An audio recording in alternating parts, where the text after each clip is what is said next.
E o Diese está divulgando nota técnica sobre o imposto de renda com propostas para uma tributação mais justa. Mas ao falar em um evento de um grande banco, o ministro da Economia, Paulo Guedes, disse que o aumento da arrecadação com o imposto de renda compensa a redução de alíquotas do ICMS e do IPI. E é sobre tudo isso que nós vamos conversar agora com Fausto Augusto Júnior, diretor técnico do Diese. Boa noite, Fausto. Boa noite, Ana. Agora eu estou conseguindo te escutar. Bom, Fausto. Agora foi. Agora foi. O ministro Paulo Guedes, declarou que quando conseguir tributar lá em cima, lucros e dividendos, alivia um pouco aqui embaixo. Enquanto não, paga todo mundo para sentir que o piano é pesado. Como que você traduz isso para a gente, Fausto? Bem, de alguma forma, o ministro Paulo Guedes ele continua na visão tributária do atual governo. Você tributa os mais pobres e desonera os mais ricos.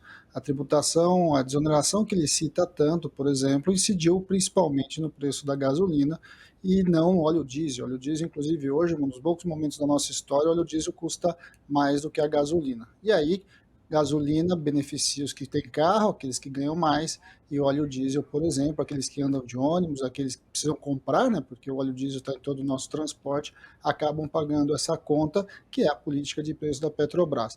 Para fazer essa desoneração que incidiu sobre os estados, ele simplesmente tirou recursos da saúde, da educação, da assistência social.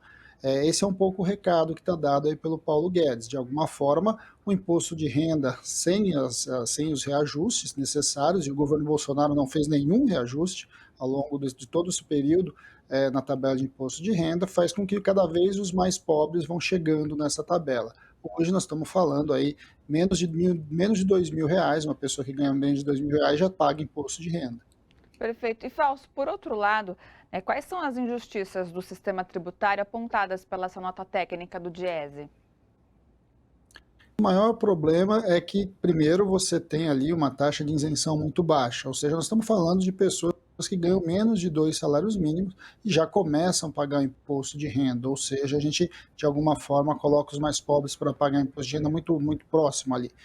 Depois você tem poucas alíquotas, e as alíquotas mais altas, inclusive, acabam incidindo ainda sobre essa classe média, né? Então, por exemplo, uma pessoa que ganha em torno de R$ 10.000 vai estar ali pagando muito acima ali dos 20%, enquanto uma pessoa que ganha R$ 100.000 vai estar pagando uma alíquota muito próxima. Você precisa abrir essa tabela precisa cobrar mais imposto de renda daqueles que ganham mais e você precisa desonerar os que ganham menos. Nós temos um problema também da questão dos lucros e dividendos, ou seja, lucros e dividendos não são taxados, não cobram imposto de renda sobre isso. Isso significa o quê? Significa que, por exemplo, o trabalhador que recebe imposto, que recebe participação nos lucros, paga, mas aquele que recebe dividendos, que é o mesmo, que tem a mesma base, que é o lucro, não paga imposto de renda. Ou seja, há uma distorção.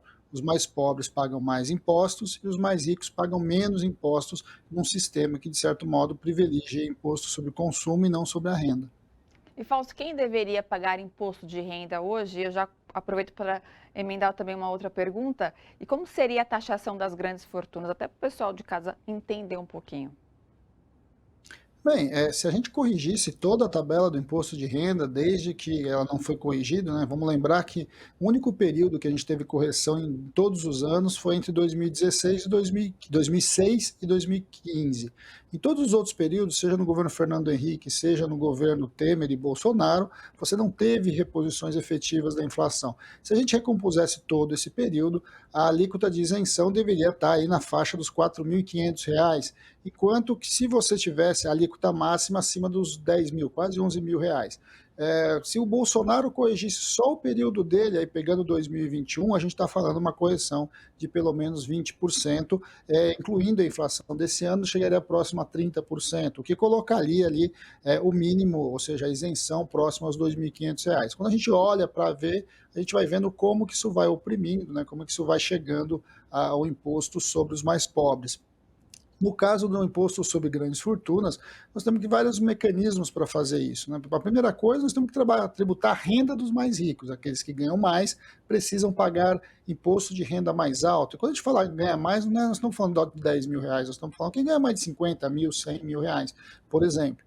Quando a gente vai para a tributação das fortunas propriamente dito, tem vários modelos, seria alguns tipos de alíquotas que incidem efetivamente em algum momento da transmissão dessa fortuna, por exemplo, em herança, ou mesmo uma alíquota que incidiria para a criação de algum grande fundo que pudesse compensar algum outro tipo de desoneração, ou principalmente a distribuição de renda a partir de mecanismos efetivos, como foi o Bolsa Família. Então, tudo isso faz parte de uma discussão bastante significativa e importante que a gente precisa fazer sobre uma reforma tributária mais justa e mais solidária. Com certeza. Fausto, mais uma vez, obrigado pela sua participação aqui no seu jornal e até a próxima sexta. Até a próxima. Boa noite a todos.